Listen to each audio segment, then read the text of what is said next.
चलिए आज की वीडियो में देखेंगे क्लास 10th की एक्सरसाइज 2.2 जिसका क्वेश्चन नंबर 2 है find the quadratic polynomial each with the given numbers as the sum and product of its zeroes respectively. इस क्वेश्चन में हमें क्वाड्रेटिक पॉलिनोमियल फॉर्म करना है जिसका हमें क्या दे रखा है, sum and product of its zeros. Sum दे रखा है एंड प्रोडक्ट दे रखा है इसके जीरोस का।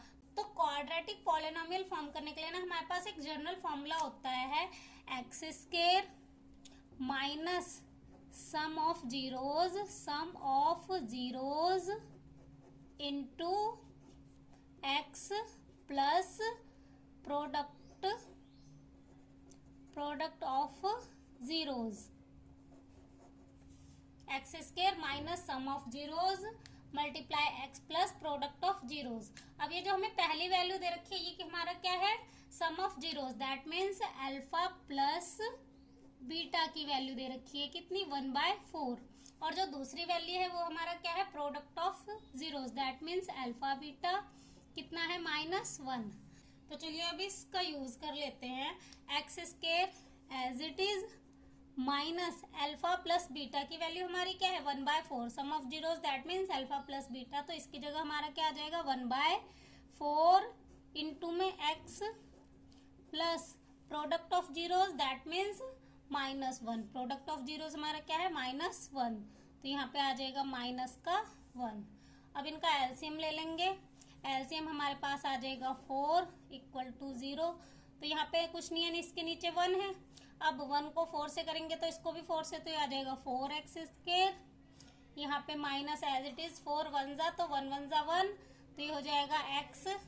अब इसके नीचे भी हमारा 1 है तो 1 4 जा, तो यहाँ पे भी 1 4 जा, तो ये आ जाएगा माइनस का 4 = 0। अब ये वैल्यू इधर डिवाइड में इधर मल्टीप्लाई में जाएगी तो 0 बन जाएगी। तो हमारे क्वाड्रेटिक पॉलिनोमियल क्या बन गया, 4x² माइनस x माइनस 4 = 0। हमें क्वाड्रेटिक पॉलिनोमियल फॉर्म करना था, तो ये हमारा फर्स्ट पार्ट हो गया, ये हमारा क्वाड्रेटिक पॉलिनोमियल फॉर्म हो गया। अब इसका सेकंड पार्ट क्या है हमारे पास, अब इसका सेकंड पार्ट है हमारे पास √2, 1/3। तो ये हमारा सम ऑफ जीरोज और प्रोडक्ट ऑफ जीरोज। तो फॉर्मूला लिख लेते हैं, x² minus alpha plus beta x plus alpha beta. अब x² as it is x² रहेगा, माइनस अल्फा प्लस बीटा की वैल्यू हमारी क्या है, √2 इंटू में x प्लस अल्फा और बीटा की वैल्यू 1/3 = 0। अब इनका एलसीएम लेंगे तो इनके नीचे कुछ नहीं है तो 1, एलसीएम आ जाएगा 3। तो यहाँ पे क्या आ जाएगा, 3x² माइनस 3 √2x प्लस 1 = 0। तो अब ये वैल्यू डिवाइड में है तो इधर जाके मल्टीप्लाई हो जाएगी, तो ये भी क्या बन जाएगा, 0। तो इक्वेशन क्या बन गई, 3x² माइनस 3 √2x प्लस 1। तो ये भी हमारी क्वाड्रेटिक पॉलिनोमियल फॉर्म हो गया। अब इसका नेक्स्ट थर्ड पार्ट देखेंगे। थर्ड पार्ट है हमारे पास 0, √5।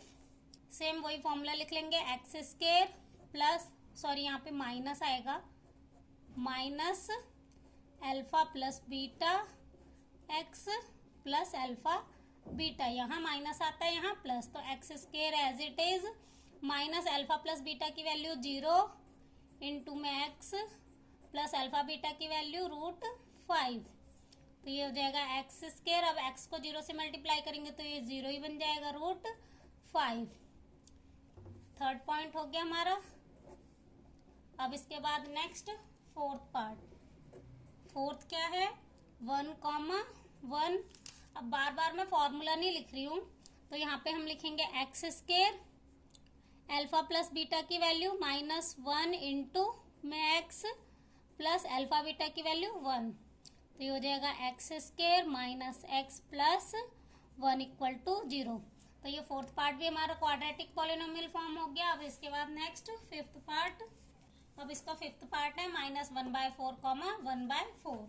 तो फॉर्मूला लगा लेते हैं, x² minus alpha plus beta x plus alpha beta, x² as it is minus alpha plus beta की वैल्यू माइनस का 1/4 multiply x plus alpha beta की वैल्यू 1/4।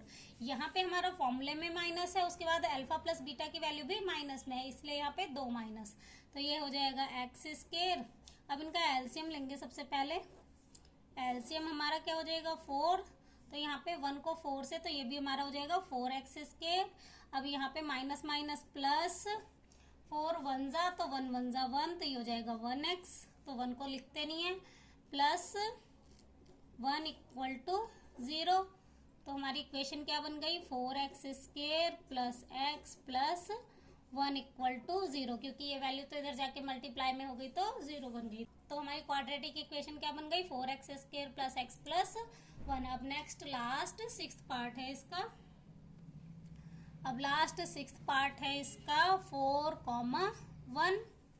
फॉर्मूला लिख लेंगे x square plus alpha plus beta x, sorry यहाँ minus, plus alpha beta x square as it is, minus alpha plus beta की value 4 into max plus alpha beta की value 1, तो ये बन जाएगा x square minus 4x plus 1 equal to 0।